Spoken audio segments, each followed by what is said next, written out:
We know these are difficult and challenging times, and we invite you to stay connected through worship services and Bible studies, whether online or in person. Now, here are our upcoming announcements for this week.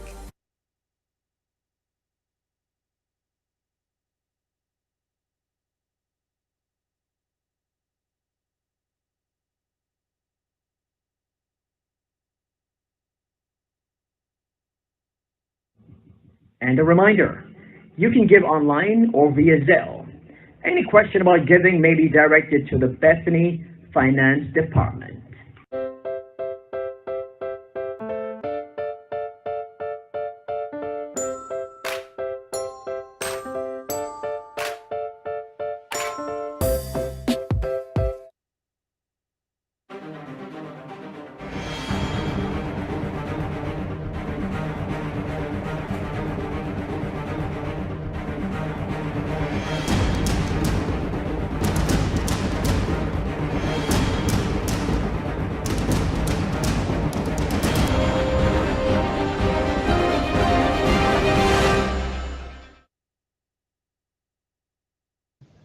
Supply all of our needs, Lord God, protecting us. We give you praise, Lord God. We lift up this Bible study tonight and this special things. We pray that we get something new and fresh from the Word that will help us to be better Christians. Pray, God, for this church as a whole. That's all the ministries, ministry leaders, Lord God. And we pray that we will grow as a church. We want to grow spiritually, first of all. We want to know more about you. We want to do your will, God. So help us in those areas, Lord God, more about you, God. Then, God, let's have things on ministries in this church. And then, God, we selfishly pray for our churches, Lord, in your name. All that you have called to preach and to pastor, Lord God. Bless them, Lord God. And then we lift up the men, women, boys, and girls who are not saved. We ask, Holy Spirit, that you would touch and convict them. Help them to see, Lord, that they need you in their lives. Help them, Lord God. I think they're living right now, but they just don't know. If they would accept you, Lord God, they would have a real life, real living, Lord God. Now we lift up your people that are sick this evening, Lord God. Those mentally sick and physically sick. Bless your doctors, your nurses, your medicines, your caretakers, hospitals. Wherever someone is sick, Lord God, we ask for the person.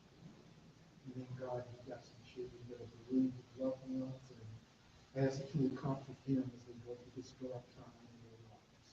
Ease their pains, Lord God, and their grief, Lord God. So we just thank you for loving us, because we're not always lovable, Lord God. Thank you for this scene of balance, Lord God. Give you the praise and bless the worship service on Sunday. Lord, we're praying for extraordinary worship service. Bless the musicians, the choir members, the ushers, the ministers, our pastor. And we want to give you the glory in the worship service. Lord God. These things we ask and thank you for in Jesus' name. Amen.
we just ask you to just give us that special prayer right now, my Heavenly Father.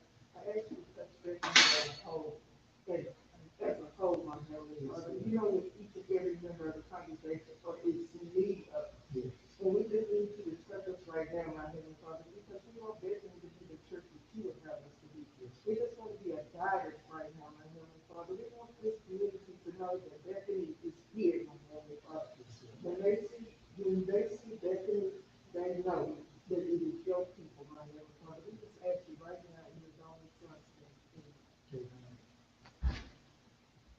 Now we get my pops. Now we get my pops. Your pops is my pops. I bet you have. I knew all right.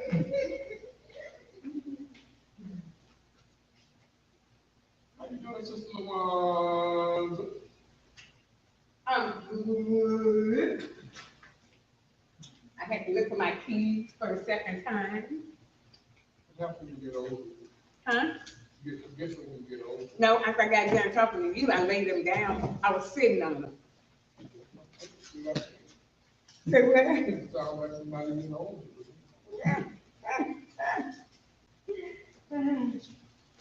I'm going back to the way. I'm having a pass on this stuff. We're filming wood yesterday. I told I've been eating sweets for the last 2 days. In chapter 23, 2 Kings, chapter 23, 2 Kings, chapter 23. Second Kings, Ooh, Lord Jesus. Oh my God, it's all right, girl. Take up too much space.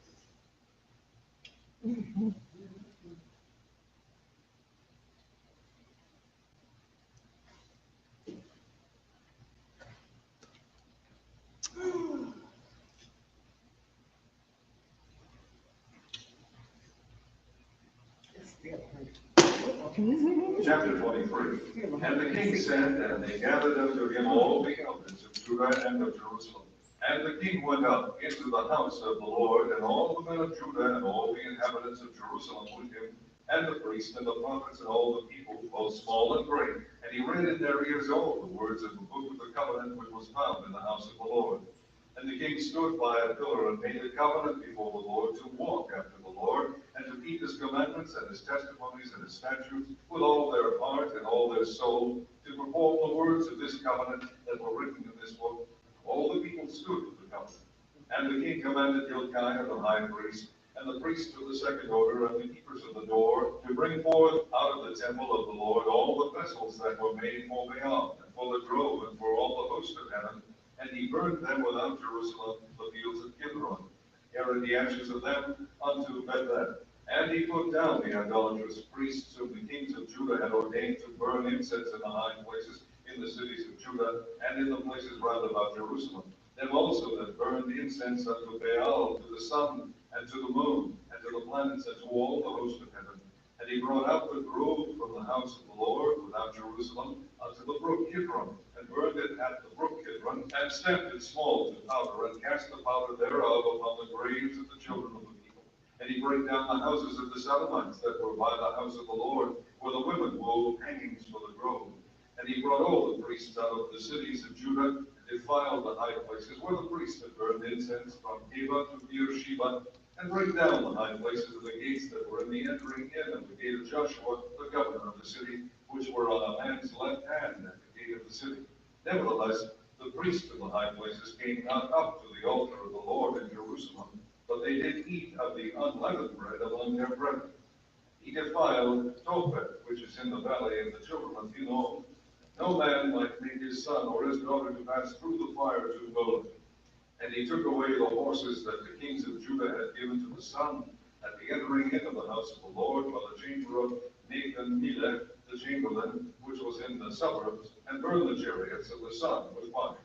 And the altars that were on the top of the upper chamber of the house, which the kings of Judah had made, and the altars which Manasseh had made in the two courts of the house of the Lord, did the king beat down and break them down from thence, and cast the dust of them into the brook Kidron. And the high places that were before Jerusalem, which were on the right hand of the Mount of Corruption, which Solomon, the king of Israel, had builded for Ashtoreth, the abomination of the Zidonians, and for Chemosh, the abomination of the Moabites, and for Milcom, the abomination of the children of Ammon, did the king defile. And he brake in pieces the images, and cut down the groves, and filled their places with the bones of men. Moreover, the altar that was at Bethel, and the high place which Jeroboam the son of Nebat, who made Israel to sin, and made both that altar and the high place he brake down, and burned the high place, and stamped it small to powder, and burned the grove. And as Josiah turned himself, he spied the sepulchres that were there in the mount, and sent and took the bones out of the sepulchres, and burned them upon the altar, and polluted it, according to the word of the Lord, which the man of God proclaimed, who proclaimed these words. Then he said, What title is that I see? And the men of the city told him, It is the sepulchre of the man of God, which came from Judah, and proclaimed these things that thou hast done against the altar of Bethel. And he said, Let him alone, let no man move his bones. So they let his bones alone, with the bones of the prophet that came out of Samaria. All the houses also of the high places that were in the cities of Samaria, which the kings of Israel had made to provoke the Lord to anger, Josiah took away, and did to them according to all the acts that he had done in Bethel. And he slew all the priests from the high places that were there upon the altars, and burned men's bones upon them, and returned to Jerusalem.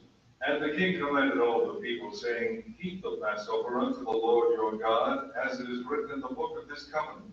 Surely there was not holden such a Passover from the days of the judges that judged Israel, nor in all the days of the kings of Israel, nor on the kings of Judah. But in the 18th year of King Josiah, wherein this Passover was holden to the Lord in Jerusalem, over the workers with familiar spirits, and the wizards, and the images, and the idols, and all the abominations that were spied in the land of Judah and in Jerusalem, did Josiah put away, that he might perform the words of the law which were written in the book that Hilkiah the priest found in the house of the Lord.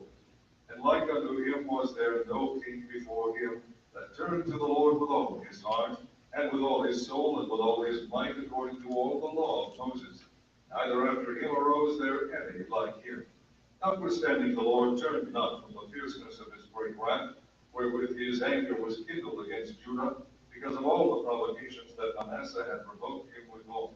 And the Lord said, I will remove Judah also out of my sight, as I have removed Israel, and will cast off this city, Jerusalem, which I have chosen, and the house of which I said, My name shall be there. Now the rest of the acts of Josiah, and all that he did, are they not written in the book of the Chronicles of the kings of Judah? In his days, Pharaoh Necho, king of Egypt, went up against the king of Assyria to the river Euphrates. And King Josiah went against him, and he slew him at Megiddo when he had seen him. And his servants carried him in a chariot then from Megiddo, and brought him to Jerusalem, and buried him in his own sepulchre. And the people of the land took Jehoahaz, the son of Josiah, and anointed him, and made him king in his father's stead. And Jehoahaz was 23 years old when he began to reign, and he reigned 3 months in Jerusalem. And his mother's name was Abudal, the daughter of Jeremiah of Libnah. And he did that which was evil in the sight of the Lord, according to all that his fathers had done. And Pharaoh Necho put him in bands at Riblah in the land of Ammon, that he might not reign in Jerusalem, and put the land to a tribute of 100 talents of silver and a talent of gold. Pharaoh Necho made Eliakim, the son of Josiah, king in the room of Josiah his father, and turned his name to Jehoiakim, and took Jehoahaz away. And he came to Egypt and died there. And Jehoiakim gave the silver and the gold to Pharaoh, but he taxed the land to give the money according to the commandment of Pharaoh.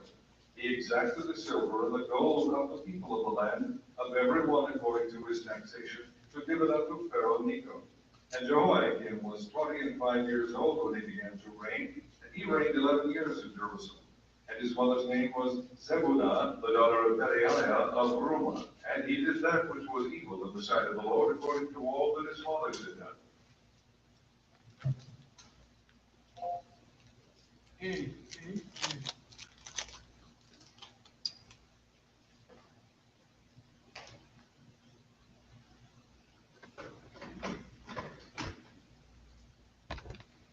Any questions?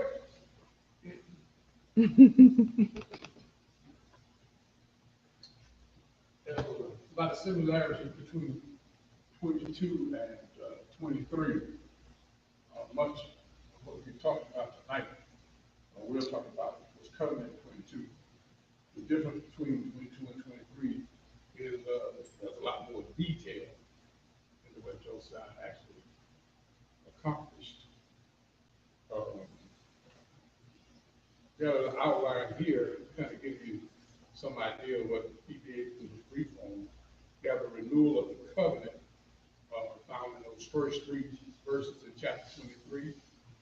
You have the removal of idols from Judah, that's verses 4 through 14.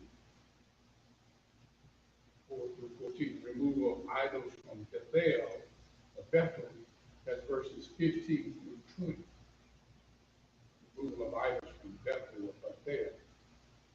Then you have the reinstitution of the Passover feast, that's verses 21 through 23. The reinstitution of the Passover feast, verses 21 through 23. Y'all say the check, they're going to come. She's going to be late, but she's going to do it.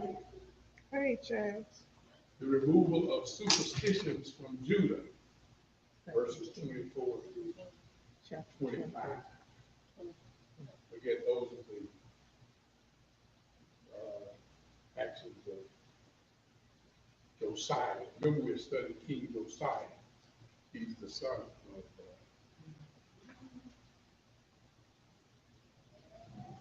King before him. Now the king sent them to gather all the elders of Judah and Jerusalem to him. The king went up to the house of the Lord with all the men of Judah, and with him all of the inhabitants of Jerusalem, and the priests and the prophets and all the people, both small and great. And he read it, and they're hearing all the words of the book of the covenant, which had been found in the house of the Lord. Then the king stood by a pillar and made a covenant before the Lord to follow the Lord and to keep his commandments and his testimonies and his statutes with all his heart and all his soul, to perform the words of his covenant that was written in the book. And all the people took a stand for the covenant. All the people took a stand for the covenant. The first 3 verses basically gives a picture of Josiah calling all of the nations together. Remember, he read last week, chapter 22, he read or had the book, remember they were cleaning out the temple. And they found this book, which is what we can call the Bible. Basically, it was the book of Moses, the book of the law. Genesis, Leviticus, Numbers, Deuteronomy. And they hadn't really seen it during that lifetime, so he had it read. And when he had it read, he realized that they had fallen so short of what the Mosaic law said they should have been doing, that the Bible said he tore his clothes. But now we see him calling all the people. He wants the people to hear this law for themselves. He wanted read before them. And the Bible said, the people said, oh yeah, we all with it. We're going to do what it said. Jeremiah said they were saying it with their mouth, but with their hearts, they were really thinking about how they were going to keep on doing what they've been doing. So then basically you have King Josiah, who's serious. He's really, with all his heart, striving to please God. You have people saying they want to please God, but in their hearts, they really don't. Just like a lot of times it happens in church, people, they say the right thing, but their minds and their hearts are just not there. They're just not that committed. That's not something they wanted to do. So basically you have this false picture here.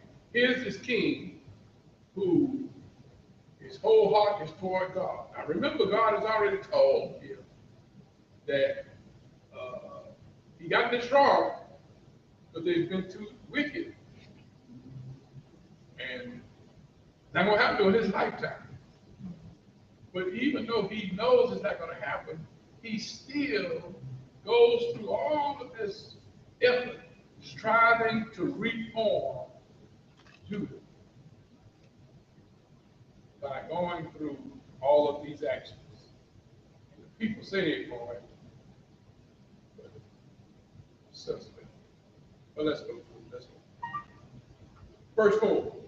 And the king commanded Hilkiah, the high priest, the priest of the second order, and the doorkeeper, to bring out the temple of the Lord, all the articles that were made for Baal and Ashtoreth, and for all the hosts of heaven, to burn them outside Jerusalem in the field of Kidron, and carry their ashes to Bethel. First thing he does is tell them to bring everything out of the temple that was idol stuff to Baal. But basically all of the things that they had collected for the idol gods. Baal, Ashtoreth, and all that stuff, the host of heaven. He took all that stuff out and burned it. He burned it in the temple, he burned it in Kidron. And after he burned, he takes the ashes. He didn't even want the ashes there. He takes the ashes and takes them to Bethel. Come fix it, that's about 10 miles away. 10 miles away. He's trying to separate. We're talking about cleaning out the temple. He's trying to reform. He's trying to get things back to where it should be. They had all these idols. Remember, these are idols that are located inside the temple that has been built to worship God. Mm-hmm. They are idols, but it should have been worshiping God. But they got all these other idols in them. That's a sermon right there. Talking more about that. Look at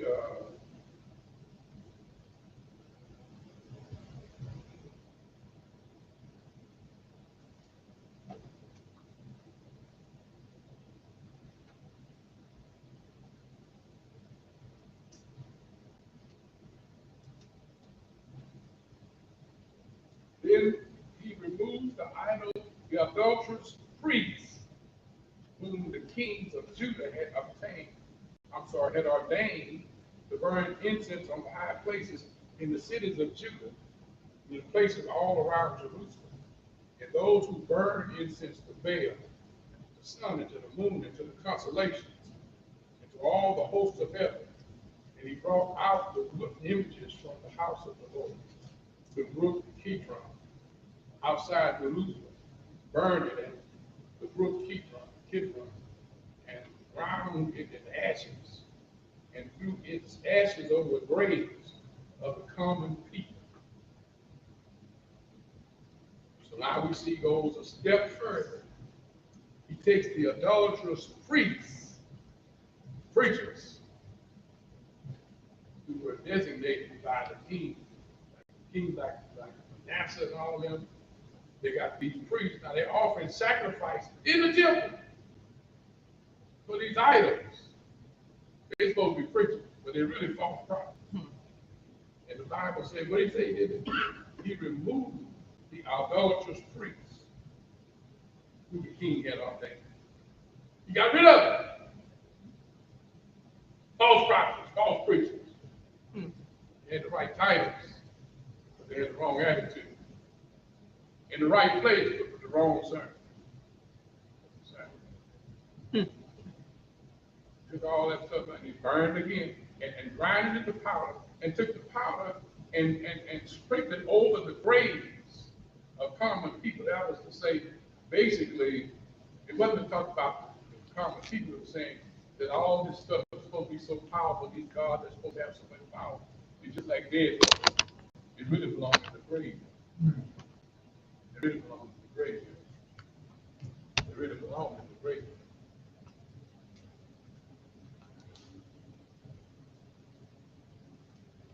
Verse 7.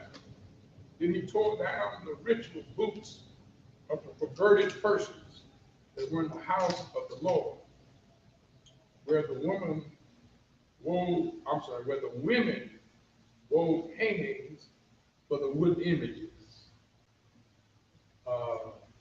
Read that out of yours, NIV first. He also tore down the quarters of the male shrine prostitutes, which were in the temple of the Lord, and where women did weaving for Asher. What you got? You got a King James Version. Read that for me. 7 Verse 7. says, he also tore down the quarter of the male shrine prostitutes that were in the temple of the That Lord. ain't King James. Huh? And he break down the houses Oh. of the Sodomites Yeah. that were by the house of the Lord, where the women were Yeah, I know that. for the grove. You must have a new King James. What Clint read, he said, I'm going to read. male prostitute. Okay. King James, Oh, okay, I got the King James. it said sodomite, which is Broke more. down the houses of the Sodomites. One version translation I had says prostitute. Well, the prostitutes kind of, it's right, they are prostitutes, but really when you look at the original language, it's really talking about male prostitutes. I like the sodomy more than anything, because basically it talks about what you're dealing with is homosexuality. You're dealing with homosexuality. What's wool hangings for the grove? So what? What's wool hangings for the grove?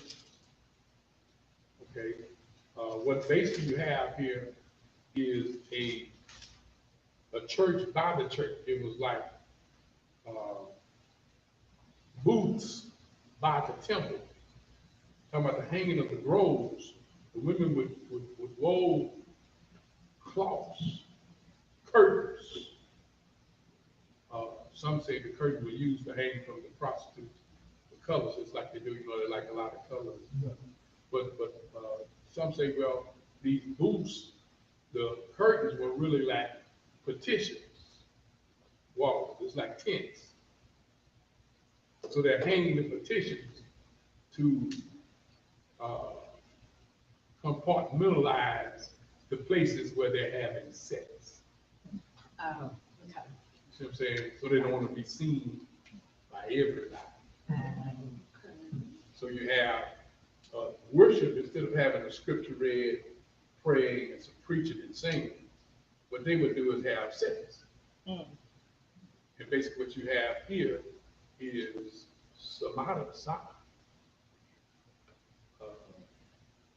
sodomy. Yeah, that word, sodomy. I'm trying to say the sodomites participating in this time. Now, see, sodomy deals with a particular kind of sexual behavior. Since it's going over, I can't say exactly what y'all supposed to know. It's dealing with some other parts. Anal sex. I think I can say that. Say PPO. So that you have homosexuality being practiced in a religious posture and being validated. What I'm trying to get you to see is that the shape of that diverted nation wasn't too far from the shape of America today. Yes, I can say it. It's like, if you really want to get messed up, now you talk negatively about homosexuality, and they act like something wrong with you. It's almost like we're living in a time now where they want to make wrong right, and see what Josiah is doing. He's tearing down all of these corruptions. So he takes pull these people out. He's killing folk. He's straightening out folk. He's tearing down walls. He's cleaning up the temple. So basically, what he's calling homosexuality is something that's wrong. Something that's wrong. Something that's wrong. I was sharing with the group today. I had a lady running for office, and she came by and wanted my support. And she was talking good, and she wanted to take me out to lunch. She said, "No, I'll take you to lunch." So I took her. She was taking me to Papados, I didn't tell her, but basically I was gonna pay for the lunch. I didn't let her pay, because I don't want people to think they done bought you, especially for a cheap lunch. You're gonna buy me, it's gonna cost you a whole lot more than lunch. She said all the right things, she couldn't be off, she wanna do the right thing, blah, blah, blah, blah, blah, okay? I always told her I'd give her my support, blah, blah. But while we were talking, I used a term you're not supposed to use. I turned the thing off. I said, sissies. Oh, she haven't had time to turn it off. I was just kidding. I could have muted it. I know. You muted it. A sissy is a term you should use. That's a derogatory term. But when I said that, her clearly it's like I slapped her. What you say? And I could see she had a problem with that. I said, sissies. And I said, oh, you must have, if you had a son. I said, is your son homosexual? Don't get me wrong, I use crazy terminology, but I'm not homophobic. Well, the thing got me was that next Sunday, one of my ex-members called me and asked me would I support this same lady. Well, I'd already given my support, so now you got people calling me on a Sunday. Yeah, well, we got some people coming back, and they want to have remarks. I don't let politicians talk in my church. I said, well, they can come, I recognize them. So it wasn't long after that, these two white boys come in. They had the appearance of homosexuals, and I saw them. What's the point? And then it took the enlightenment on. See, this really is supposed to be a test for me. And see, let's understand, and folks need to understand today, that that's what Josiah had probably, is that being the people of God, we cannot hate anybody. Being the people of God, you can't have negative feelings about anybody because of their condition. But at the same time, being people of God, you can't validate something that's wrong and say it's right. If God calls it a sin, it's still a sin. That's right. Like one of my members called me and said, that means I got some friends want to get married. I said, okay, not marry anybody. Just tell them my requirement is that I counsel you before you get married. So we counsel. And she said, well, not real things, they're homosexual. I said, girl, hang this phone up. I mean, why would you even ask me some mess like that? See, but that's the kind of stuff, folks, they supposed to be, you're being tested. And we got out like they send the Archbishop of England was saying that we need to reinterpret the Bible so that we can now better minister to the new categories we have now. In other words, we're going to change the Bible so that certain sins are not pointed out. Well, no, you can't do that. No, like Josiah, that sin is still sin. Now, again, I told you before, I'm not going to tell homosexuals you can't come to my church. I'm not going to discriminate. I'm not going to be homophobic. Anybody is welcome to come to church. Yeah. And I'm not going to be talking about homosexuality more than I talk about anything else. I mean, sin is sin, but I'm not going to, just like I wouldn't call whoremongering right when God calls it wrong. I'm not going to call gambling right. I'm not going to call murder right. I'm not going to call picking out on pork chop right. A sin is still a sin. Yeah. So if God calls it a sin, it's sin. It's not up to me to call it right. And homosexuals just like anything else.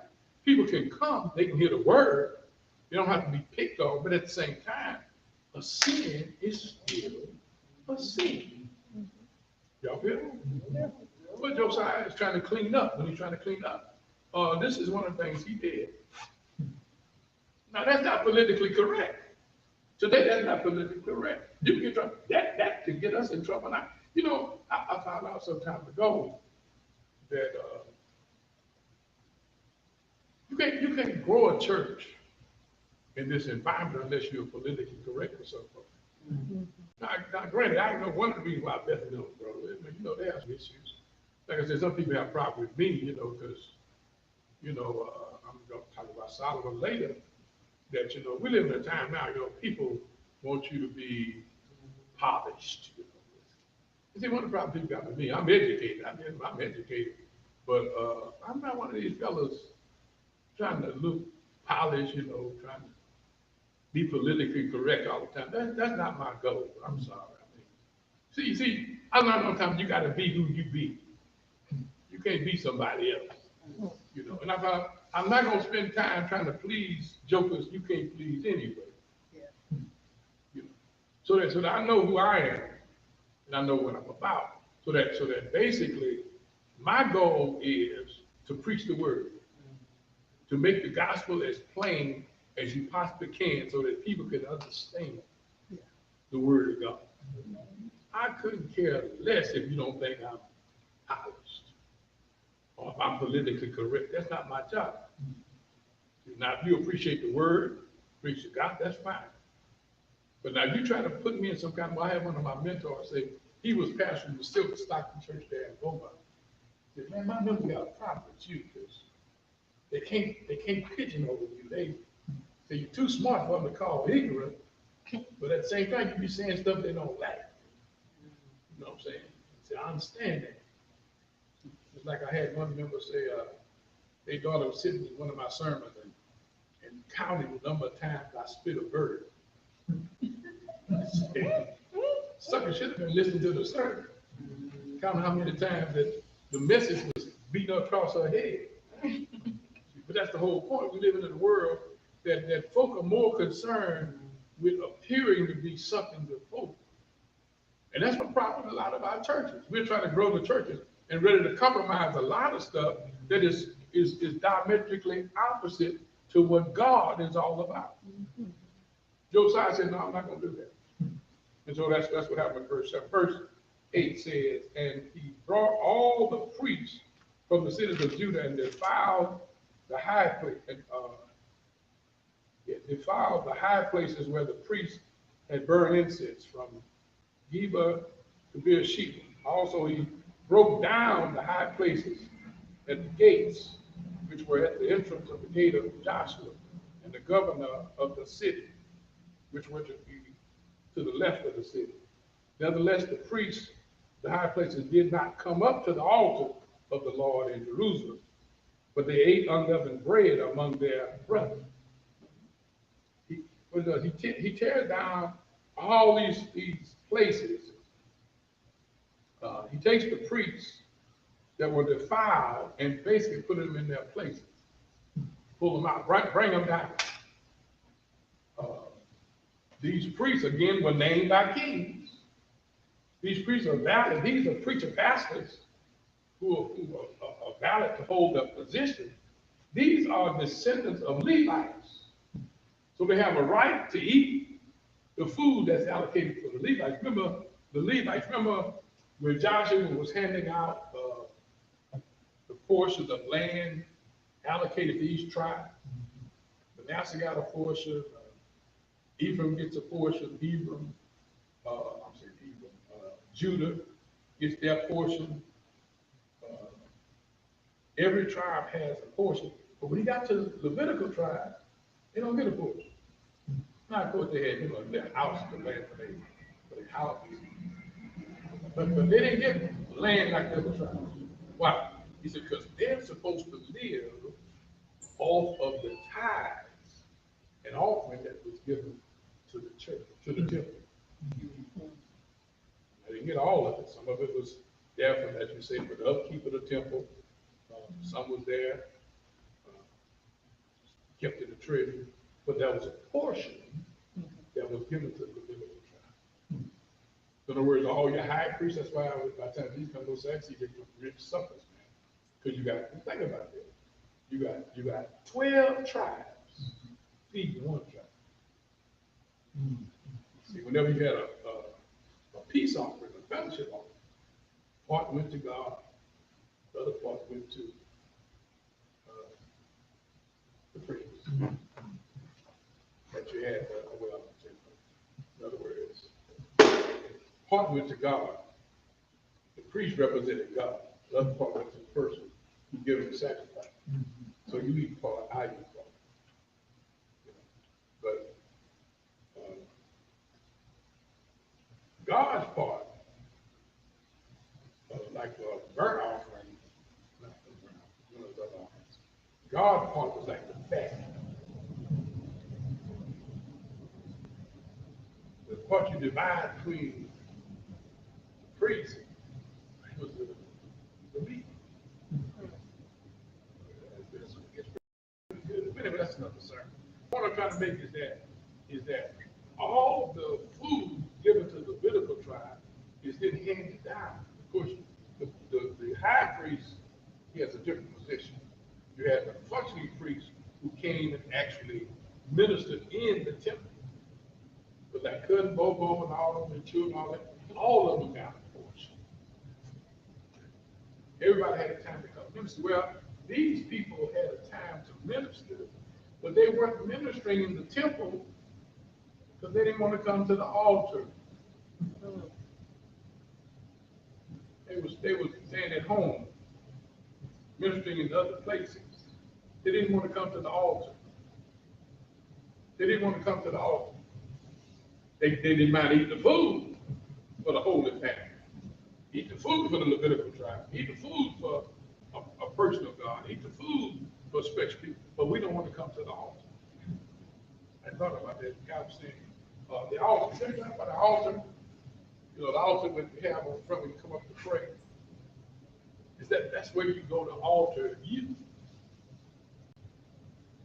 So many people in church never have been to the altar. You got some people that ain't never been to the altar in their life. I had a lady, church, I call her person, the worst member I ever pastored. She's going to be with the Lord, I hope she's with the Lord. Jesus saved anytime, but she has some issues. She came in one day, why you let that girl keep coming up there Sunday after Sunday? She always coming up there asking for prayer. I say, because she has legitimate concerns that she wants the church to pray. She don't need to be coming up there with the same stuff. I said, she's not coming to the same. Legitimate concerns, she's trying to put on. He can stop that. I said, you know, I recall I never seen you at there. Maybe instead of me stopping her, I need to start you. I don't need that. Pray for myself. Well, see, here's my point. Is that she had a problem with somebody else coming to the altar. Okay? But she doesn't see the need to come to the altar herself. She had, so glad to see you. Chapter 23. She doesn't see a need to come to the altar. She doesn't see a need to seek prayer. She thinks she's too spiritually strong to have to come and ask the church to pray for her. That's the problem we have with some folks. They think they're too good. So that basically they have this holier than thou posture, but in actuality, what they're really saying, I don't need to be altered. I don't need to be altered. I was telling Dr. Gregory, Pastor First Baptist. Joel Gregory. Joel Gregory, Pastor First Baptist. He had some complications. They got rid of it. He says that he credited the black church. O.E.K. Bailey brought him to L.K. Williams Ministers Institute and introduced him to us. He says he credited the black church for kind of giving a boost to his ministry. But powerful preacher. I told him, I said, well, one thing I have with you, Dr. Gregory, is you check your roots because you preach too much like a black man. That's another sermon. But he was a powerful preacher. And I was telling about the watermelon preacher that I went to my watermelon doctor, McKissick, at this function in his house. That's what we were meeting about, trying to be more inclusive with helping Dr. Gregory preaching some of our black poets. And when I talked to him in private, I said, man, I don't mind coming to my church, but I don't have a whole lot of money. Man, don't worry about that. I don't have money. So he came to mine. I'm telling you what this is. He came to Bethel to preach. You remember he said? You remember when he got through preaching, he called for an altar call. Man, seen come to the altar. Come to the altar. I mean, you never don't even think about coming up. Oh man, they could. I really don't know if they had anybody still in their city. I mean, I need to look at the white man call off there every Sunday. It's almost like when I call for the altar there. But then white boy come in and call off, oh, just they come out of the woodwork. They don't come from outside, come in all this.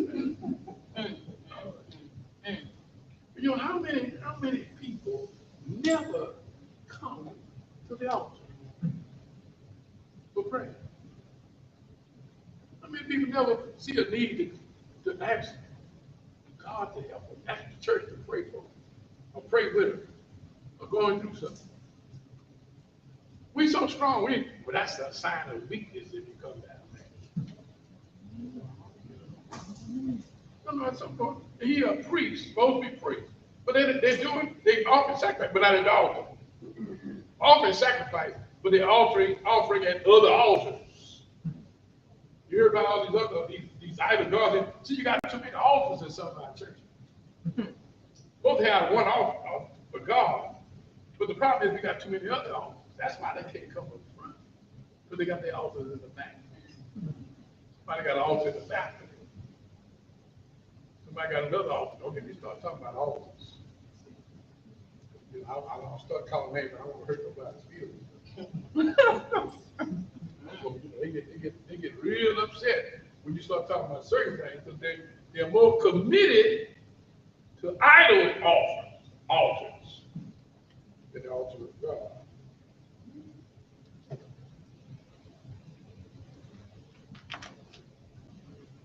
Nevertheless, the priests of the high places did not come up to the altar of the Lord in Jerusalem. They ate unleavened bread among their brothers.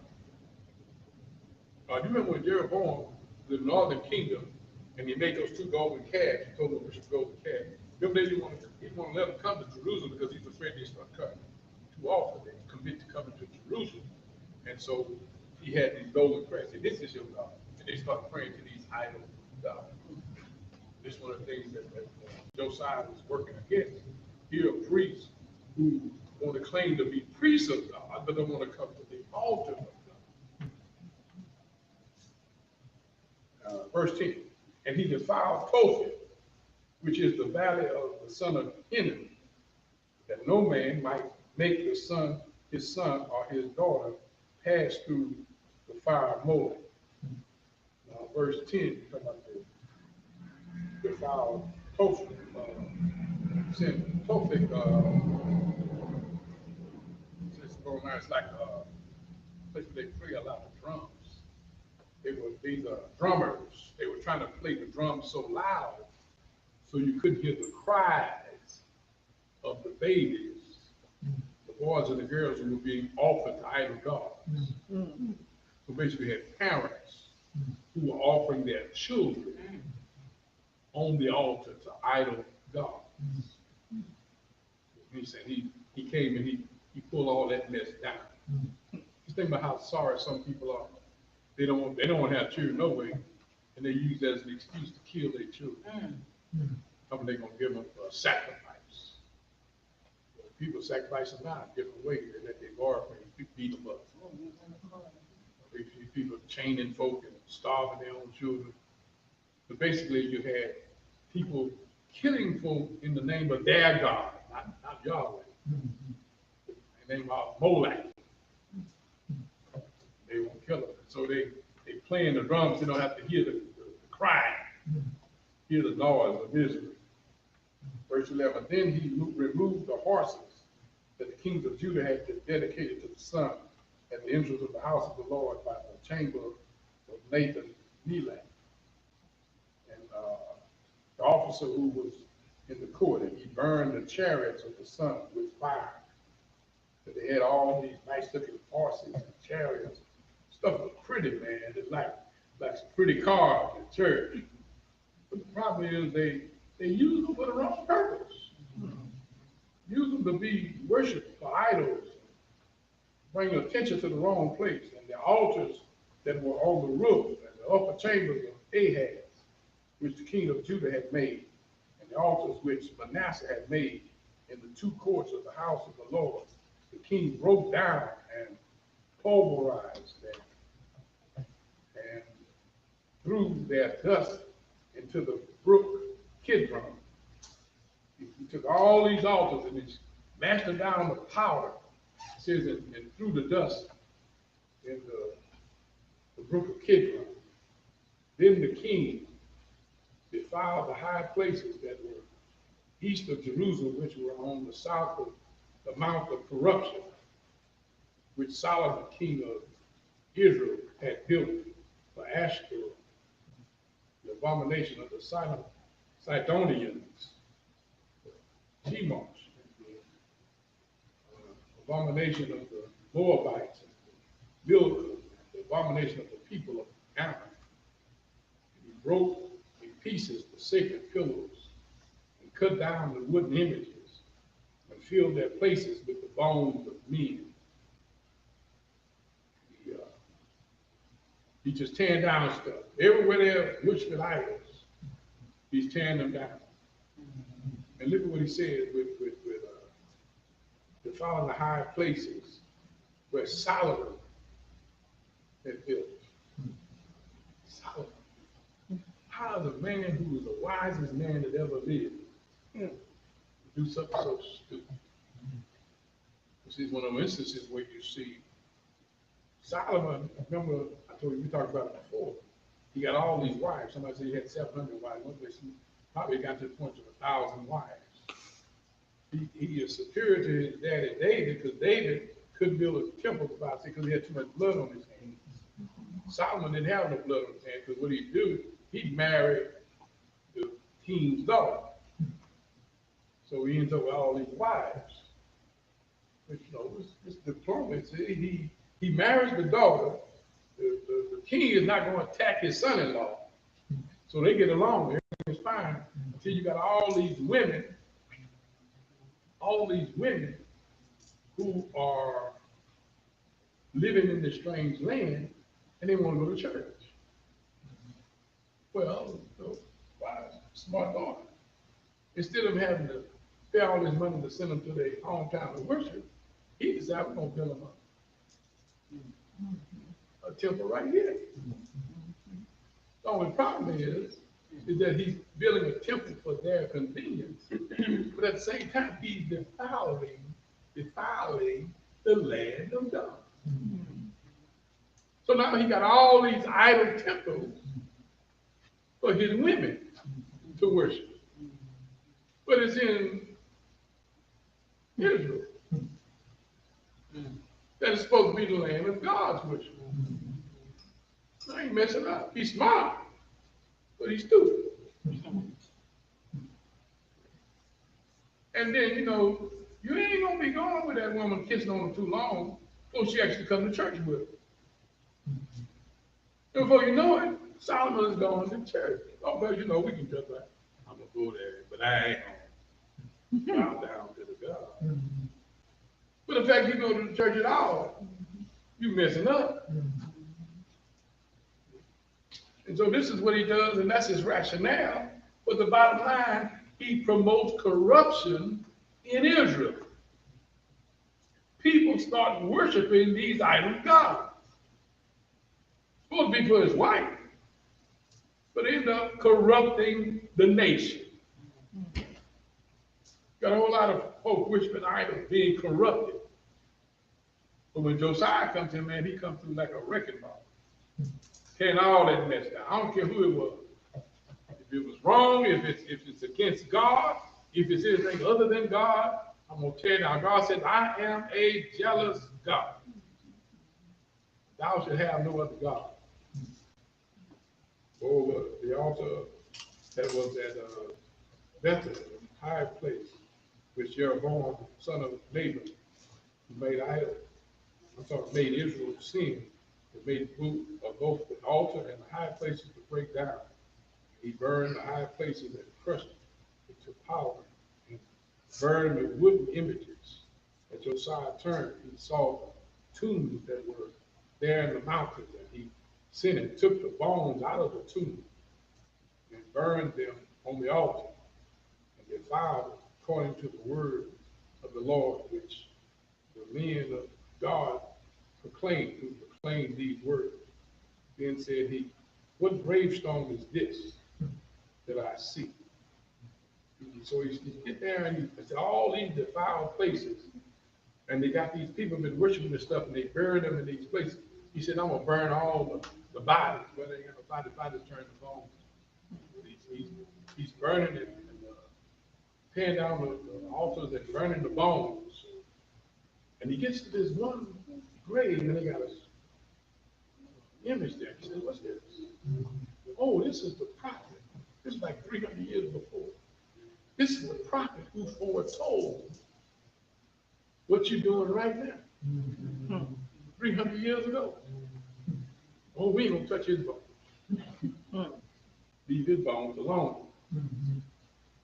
He came there and pointed in Jeroboam's face and told him what God was going to do. So the men of the city told him it is the tomb of the man of God who came from Judah and proclaimed these things which you have done against the altar of Bethel. He said, let him alone. Let no one move his bones. But he let his bones alone with the bones of the prophet who came from Samaria. Now Josiah also took away all the shrines of the highest places that were in the cities of Samaria, which the kings of Israel had made to provoke the Lord to anger. And he did to them according to all the deeds he had done in Bethel. He executed all the priests of the high places who were there on the altar of the burnt men's bones on them. And he returned to Jerusalem. Then the king commanded all the people, saying, keep the Passover of the Lord your God, as written in this book of covenant, such as the Passover surely had been since the days of the judges, which judges Israel, nor in all the days of the kings of Israel. But in the 18th year of King Josiah, this Passover was held before the Lord in Jerusalem. They had slid so badly, they hadn't even observed the Passover all those years, hadn't had one in a while. And so he instituted the Passover. Moreover, the Passover was held before the Lord in Jerusalem. Moreover, Josiah put away those who consulted mediums and spiritists, all these fortune tellers, soothsayers, got rid of all them suckers. Household gods, COD gods, idols, all the abominations that were seen in the land of Judah and Jerusalem, that he might perform the words of the Lord which were written in the book of Hilkiah the priest, found in the house of the Lord. Somebody read verse 25 for me. And I consider him was there no king before him that turned to the Lord without his heart and without his soul, without his might, according to all the law of Moses, neither after him arose there king like him. Wow. Did you see what God said? There was never a king like him before. All there was anybody who turned wholly to the Lord. Here's a man who sought the Lord with all his heart, who wanted to do God's will. He's got people who say they want to do the right thing, but they're not doing it. Read the next verse. Notwithstanding, the Lord turned not from the fierceness of his great wrath, wherewith his anger was kindled against Judah, because of all the provocations that Manasseh had provoked him with that. He wants to please God with all his heart. So God said, I'm still going to put a whooping on this. Because they messed up. They've been sinning for a long. He talked about Manasseh, but you know, y'all been through it. They were doing that before Manasseh. Before Hezekiah. They kept turning away from the Lord. They kept turning away from the Lord. And here's this king whose heart is wholly for God. Now in chapter 22, God told him, he says, I'm gonna have to put some burden on him. So don't worry about it. See, because it's not gonna happen during your life like that. Y'all remember we talked about it. Hezekiah said, oh, that's good, that's good. Josiah, now God has told him, you're gonna be all right, but I'm gonna destroy them. In spite of all of that, he starts with chapter 23. And he starts trying to get these people back to God. He goes in all of this effort to clean Israel, clean Judah. He's going in the temple and clean out all these idols, all of this negative stuff that is against God. He puts all his energy and straight up, and he knows that God's gonna still put a whooping on him. What's his motivation? He's not doing it for self-aggrandizement. He's not doing it trying to help himself. He's trying to get the people to turn back to God. Maybe if they come back, maybe if they humble themselves, maybe if they turn to God and beg for mercy, maybe God would have mercy. This stuff got him so bad. And you know,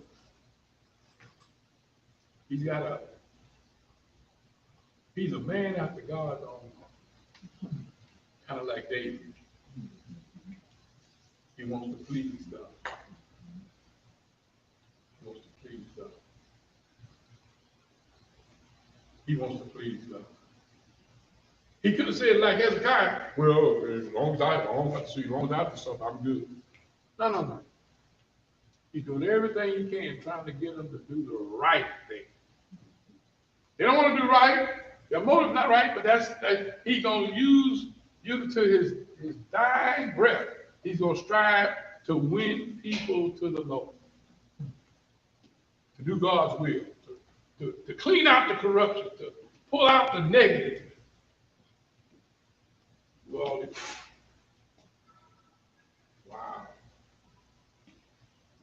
That's kind of, see, like to me, that's the kind of person God is looking for. That's the kind of person we need today.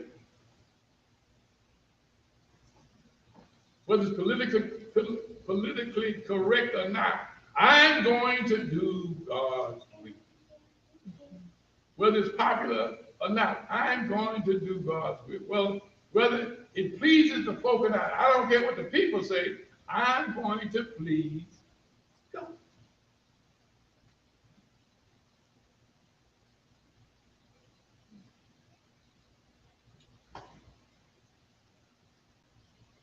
Well, last he allows, with all that goodness, he allows himself to go in the wrong direction. He gets involved in the fight, gets himself killed. And the Bible said they buried him with his father. He also, we got to tell you, I'm talking about the brother king. So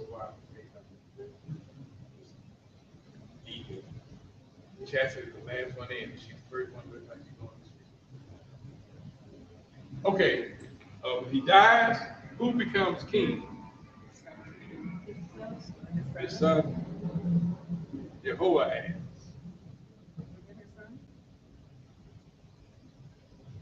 Now he's got two sons, Jehoahaz. Say what? Well, he was evil. Josiah is one of the best kings they ever had. His son is wicked. Think about it, what I just said. See, that's validation what we're talking about. How you get from a Josiah who's seeking God, who just got to clean up everybody, and as soon as he dies, his son, evil. He does it 3 months. He just king for 3 months.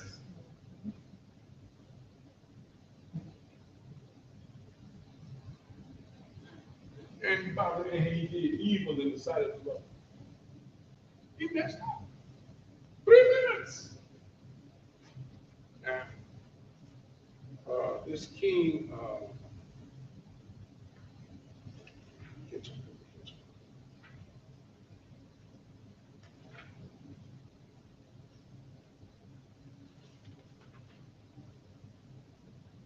Pharaoh Necho, He's in charge. He's the one who killed the dad. He comes, he takes Jehoiakim out of office and put his brother Eliakim in office. He becomes the king. We're going to talk about him next week, so I don't spend a lot of time on him. But what he does, he changes his name from Eliakim to what? Jehoiakim. Y'all want to make a distinction. Jehoaz, H-A-Z is the first one. K-I-M, Kim the second. Eliakim is changed to Jehoiakim. Kim stays. Same people. Same name, different name. We'll talk about it some more. I'll combine the last part of this chapter with the first part of the next chapter, which finishes up in Jehoiakim. Questions, comments? You got your hand up and you just stretching. No, I'm asking a question. Okay, I didn't know. We're stretched at the same time. It's hard to tell. You can sleep. Yeah, right. Look yellow in your mind, Chance. So, same question I had the last time. Why is it that almost every king had to go in and clean up? Every king didn't go in and clean up. Just about. Every king needed to go in and clean up. The problem was they didn't have enough kings cleaning up. They were busy dirtying up. That's called a road. How many kings cleaned up? Just look at him. Hezekiah is the last one we heard king cleaning up. But remember, Hezekiah asked for 15 more years. And then he's the one God tells, I'm going to have to mess this stuff up because they turned away from me. He has a son named Manasseh. Manasseh ain't need no cleaning up. Manasseh served longer than any other king. He ruled for 55 years. And all he did was mess up. But then you Got who? got the king right now. He had to clean up what? Manasseh is his granddad, ain't he? Who was after Manasseh? Manasseh was Ammon. Ammon. It said Ammon was a good king. Was Ammon a great king? Did he clean up anything? You got 55 years of messing up. You got Ammon, he comes and mess up some more. Now you got Josiah come to clean up. He the first one. He was clean. Hezekiah was supposed to be a better king than a lot of ones before him. But there's a lot of junk he kept there. All that mess you talking about, all the items and stuff that was in the temple, he allowed that stuff to stay. See, that's the problem. We talk about cleaning up. Have you ever been to people who say they clean up their house, and when they get through the house, they're dirty?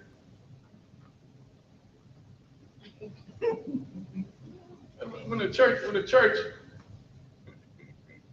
church hired, I remember a church, I ain't gonna tell you which one, hired a man to be the janitor. And go good. He don't clean up right. But now, if a man can't clean up his own house right, what makes you think hiring him to clean up the church gonna be any better? The one thing I learned in my lifetime, everybody don't know how to clean up. Some people are filthy. So if you want to clean, you gotta, you want a house clean, you gotta get a woman. I see some filthy women too.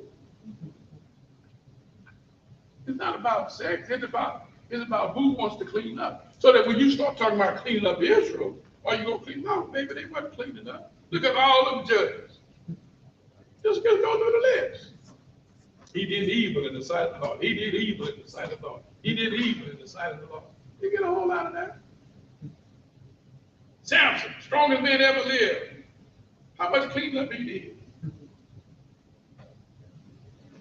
Cleaning up. Got a lot of women.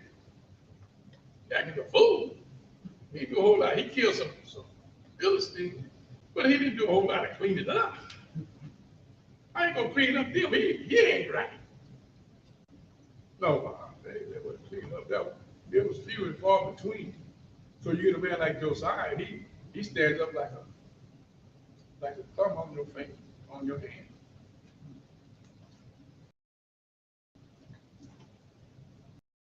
He tried, and he cleans up a lot. So see, out of all that cleaning we read tonight, out of all that stuff, 3 months later, going right back. Like me preaching a sermon, Holy Ghost moving. Woo! I'm gonna do the right thing. The next Sunday, still in the same spiritual condition. So was it really clean? So it really wasn't cleaned up then? They weren't clean, They were just acting. pretending. I told you from the start, like, you wouldn't be able to go poke out the guy. She came in today, she missed it. The first thing I said was, Josiah was dedicated to reforming, helping the people behind. They were saying the right words with their mouths, their hearts. With their mouths, they were saying, yes, we agree with what you're saying. With their hearts, they were still thinking about what they're going to do. It's like to come to church and say, Lord, help me live a better life. Let me live a clean life. Help me stop doing the stuff I've been doing. But in the back of your mind, you already got a reservation. You already want to do something that you're supposed to do.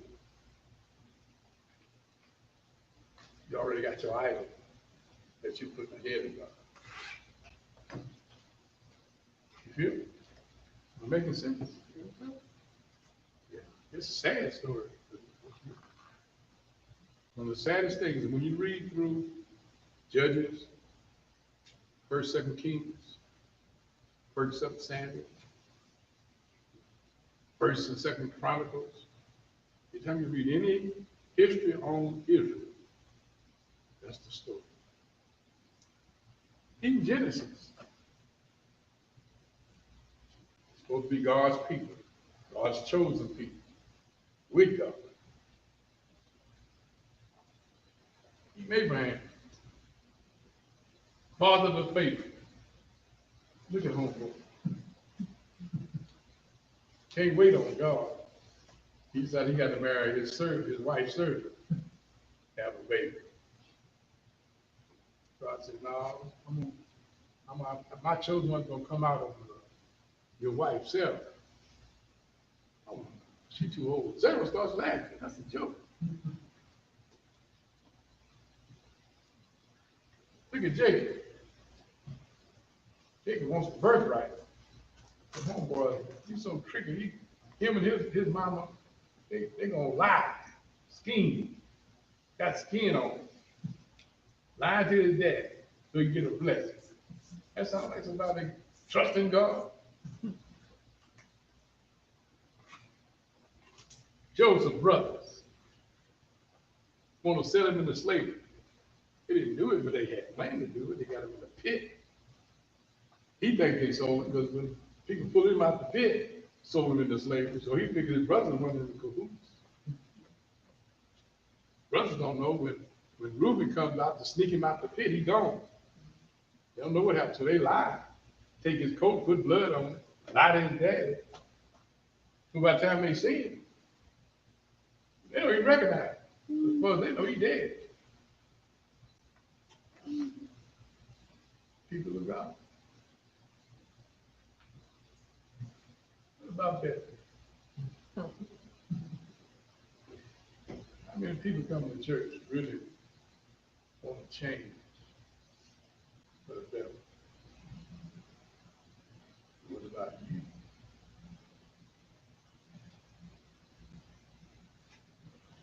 Any other questions, comments? Who am I doing this business? What's your name? Glory?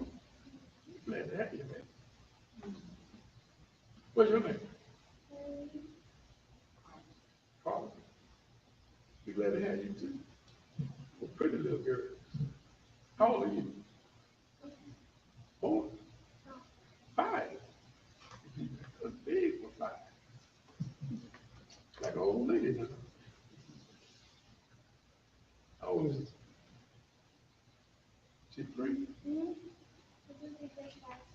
birthday just passed? She was 2 years earlier. She's 3. She's born in July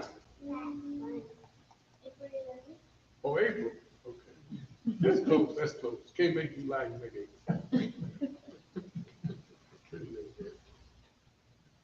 All right. Anybody else got a question, comment? 1, 2, 3, 4, 5, 6, 7, 8, 9, 10, 11. Well, y'all helped to count a whole lot tonight. You got 11. And we have 13 today, so y'all came close. 3 on 1. Well, Coach was here today, the day session.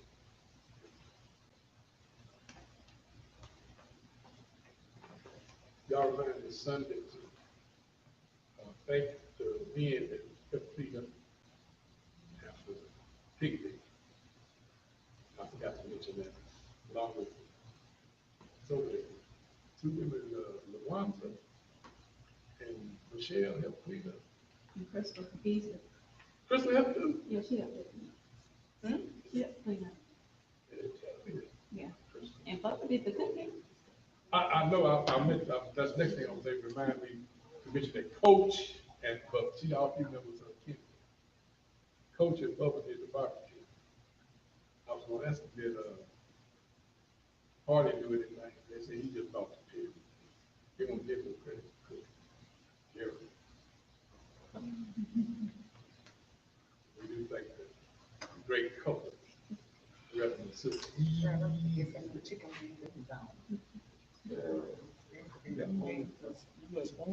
What y'all saying back there?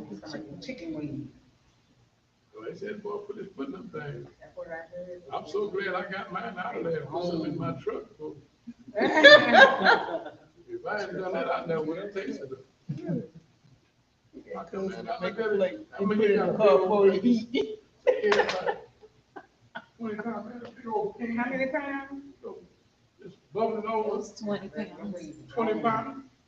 And I'm selling all that chicken. I didn't know that gonna last. You got sausage and wieners, you know. And so somebody say she hadn't tasted the chicken. I said, come on, brother, taste these wings. And we got, I ain't never put a little gravy at the bottom of the thing. I said, come on, these greedy jumping and they that stuff, man. Yeah, warm it out. I don't know if they did that for the kids got there and the kids got it, or they ate them up before the kids got it. They were on chicken wings now. They were good though. I can testify. I tried, if I know you had taken, I would say.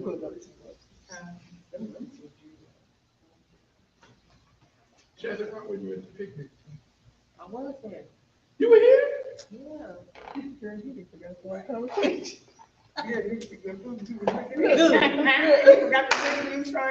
Yeah, he didn't forgot. He didn't forgot. Remember she was watching her food. I was supposed to talk about that Sunday. So glad you did. Don't worry, I'm gonna get you Sunday. We'll get you Sunday. But I forgot, because I meant to mention the men cleaned it up. I forgot to mention them. I forgot the cooks. So we'll take care of you Sunday. I know you felt left out when I just called your name. Cool. Because you was watching your food. I was like, I know Miss Women. God bless She was you. praying, boy. She was praying. She was praying that hard in church. as soon as you got out there, I said, okay, God. Well, I know God answers prayer. Focus on something else. So you get a chance to pray next Sunday too. You see the Lord touch my heart.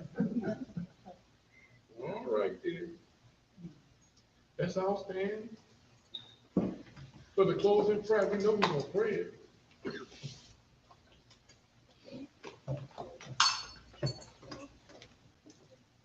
I need to talk with you.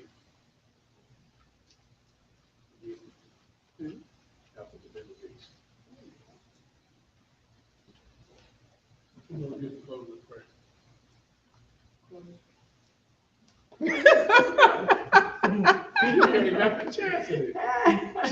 She called on the baby.